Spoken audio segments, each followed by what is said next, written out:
Bismillahirrahmanirrahim. Assalamualaikum warahmatullahi wabarakatuh. Baik teman-teman, perkenalkan nama saya Israyu. Saya dari kelas MNU1B, saya dari kelompok 3. Di sini saya akan mempresentasikan tentang menganalisis pasar konsumen.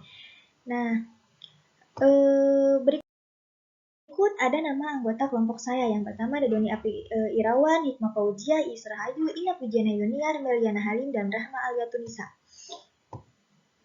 Baik teman-teman, di sini saya akan memulai.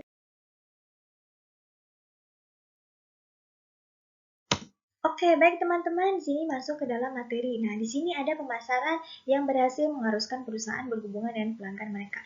Nah, teman-teman, di sini kita akan menjelaskan dulu definisi pasar. Apa sih yang dimaksud dengan pasar itu? Jadi, yang dimaksud dengan pasar itu adalah yang dimaksud dengan pasar itu adalah tempat bertemunya penjual dan pembeli untuk melakukan transaksi jual beli. Nah, di sini ada produk yang tepat dipasarkan ke pelanggan yang tepat dengan cara yang tepat pula. Jadi yang dimaksud dalam pernyataan tersebut itu ketika kita itu ingin memulai suatu jualan, maka kita itu harus tahu dulu nih pelanggan yang tepat untuk kita itu siapa. Nah, tempat yang tepat untuk berjualan, tempat yang tepat untuk berjualan itu di mana?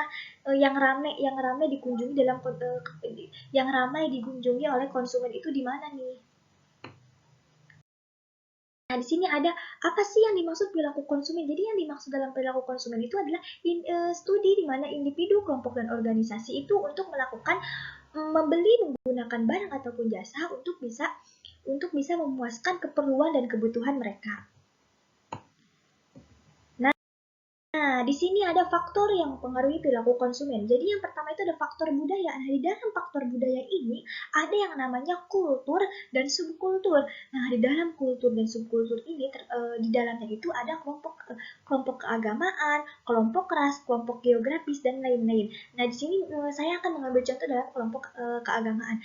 Jadi misalnya dalam agama Islam itu ada yang namanya itu lebaran. Nah, kalau lebaran itu kita itu ada tradisi untuk membeli ketupat. Nah, maka itu juga termasuk dalam faktor budaya, faktor yang mempengaruhi perilaku konsumen. Nah, yang kedua itu ada faktor sosial. Di dalam faktor sosial ini ada kelompok referensi, keluarga, peran sosial, dan status konsumen. Nah, misalkan kalau dalam kelompok referensi, kalau di zaman sekarang itu banyak yang namanya selebgram. Nah, kita itu misalkan selebgram itu mendapatkan endorse, katakanlah di situ mendapatkan endorse jaket.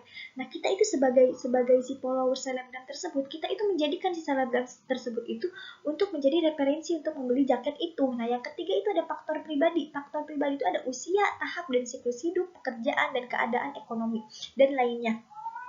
Misalkan dalam usia, ketika kita masih kecil, kita itu masih menyukai baju-baju yang ada gambarnya, gambar Hello Kitty, Doraemon, atau Upin Ipin atau sebagainya. Kalau kita sekarang udah besar, kita tuh ada rasa malu, kita tuh gak mau lagi memakai baju yang bergambar-gambar seperti itu.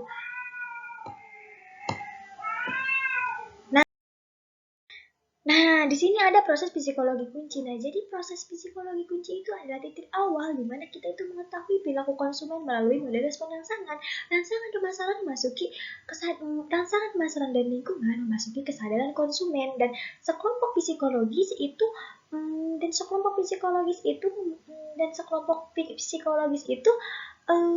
memperoleh keputusan. Nah, keputusan itu akhir dari pembelian.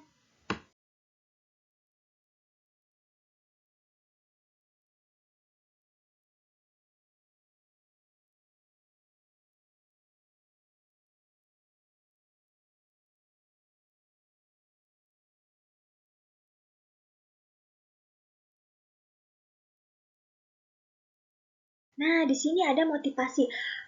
Kebutuhan menjadi motif ketika kebutuhan tersebut meningkat sampai tingkat intensitas yang cukup sehingga mendorong kita untuk bertindak. Nah, di sini ada motivasi menurut Maslow.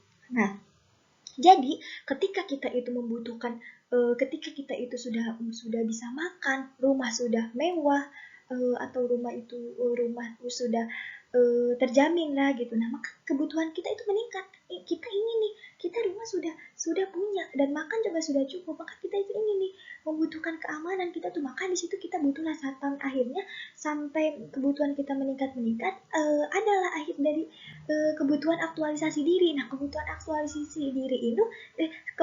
aktualisasi diri ini seperti ketika kita semuanya sudah punya, maka kita itu belum ngerasa sempurna.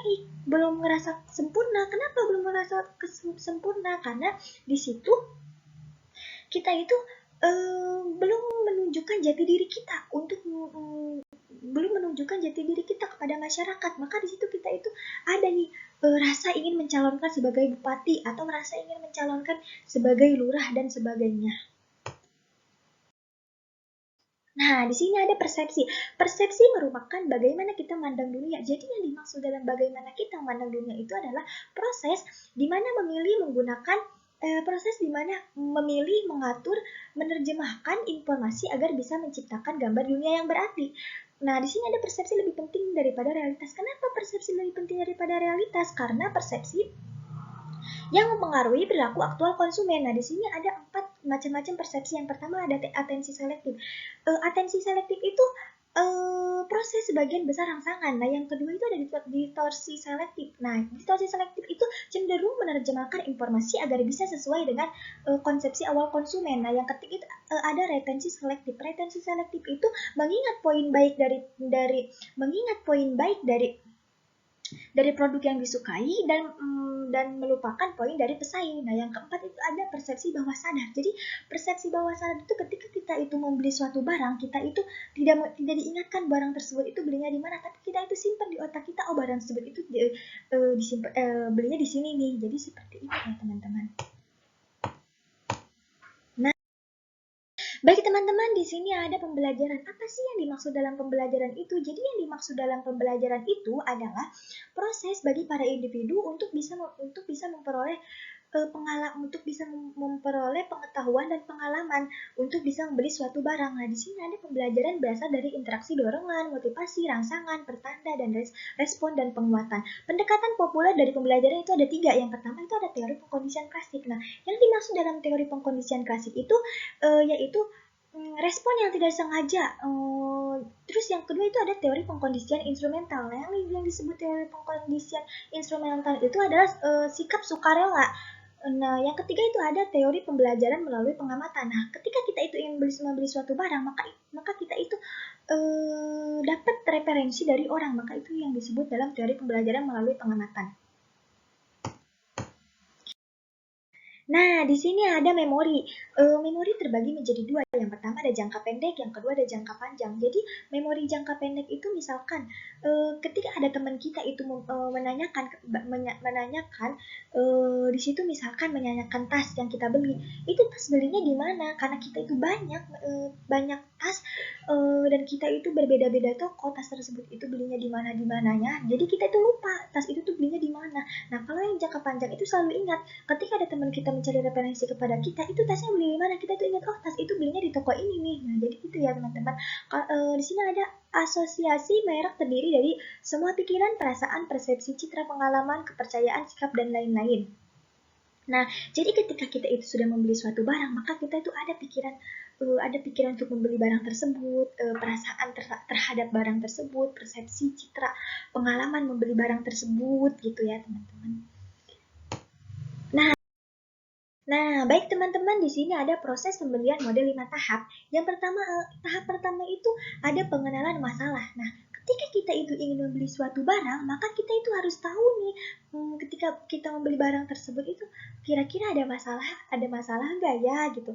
Nah, terus yang kedua itu ada pencarian informasi. Nah, misalkan kita itu membutuhkan barang tersebut, tapi kita itu harus cari informasi dulu nih, membeli kebutuhan kita yang baik itu dan bagus itu di mana ya. Kita cari informasi terhadap apa yang kita beli dulu. Nah, yang ketiga itu ada evaluasi alternatif. Nah, evaluasi alternatif itu yang pertama, konsumen mencari barang yang diinginkan atau yang dibutuhkan. Yang kedua itu konsumen mencari manfaat barang tersebut. Nah, ketika keduanya itu sudah ada, maka beralihlah keputusan pembelian. Nah, ketika udah membeli suatu barang tersebut, maka adalah perilaku pasca pembelian. Jadi antara antara pasca pembelian itu ketika kita itu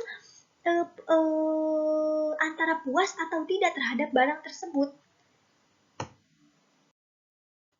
Nah, di sini ada kumpulan suksetif yang terlibat dalam pengambilan keputusan konsumen. Yang pertama itu ada total kumpulan.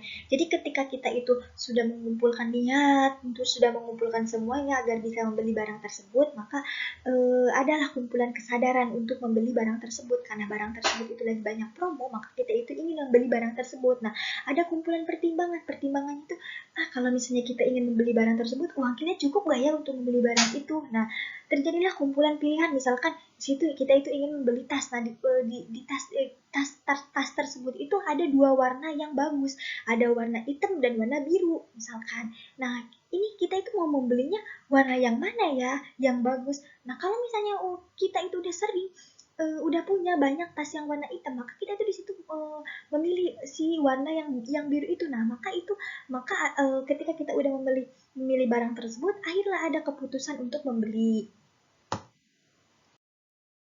Nah, di sini ada langkah-langkah antara evaluasi alternatif dan keputusan pembelian.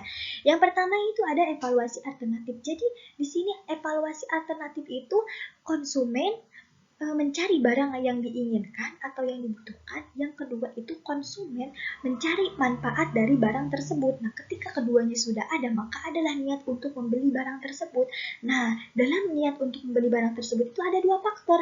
Yang pertama ada faktor situasional yang tidak diantisipasi, yang kedua itu ada sikap orang lain. Nah, misalkan ketika kita itu membeli suatu barang, di situ kita itu uang kita itu tidak cukup, maka kita itu menawarkan barang tersebut, itu 50.000 aja, gimana kalau 50.000? Nah, tapi si pemasar tersebut itu, oh ya udah nggak apa-apa karena ini satu-satunya, karena ini barang yang terakhir, jadi nggak apa-apa 50.000 aja. Nah, akhirnya ada keputusan pembelian. Nah, di sini ada pasca pembelian konsumen. Jadi pasca pembelian konsumen itu ketika kita itu sudah membeli suatu barang, maka kita itu ada bisa melanjutkan atau mentidaklanjutkan untuk bisa membeli atau tidaknya, membeli atau tidak lagi membeli ke toko tersebut. Di situ ada kepuasan atau ketidakpuasan konsumen. Nah, itu yang disebut dalam pasca pembelian konsumen. Baik teman-teman, di sini ada studi kasus perusahaan IBM. Nah, jadi perusahaan IBM itu perusahaan terbesar yang ada di beberapa negara. Contohnya di Amerika Serikat. Nah, perusahaan IBM tersebut memproduksi perangkat keras dari komputer dan perangkat lunak lainnya.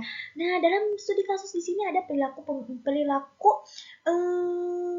konsumen dalam faktor budaya atau faktor budaya dan faktor sosial.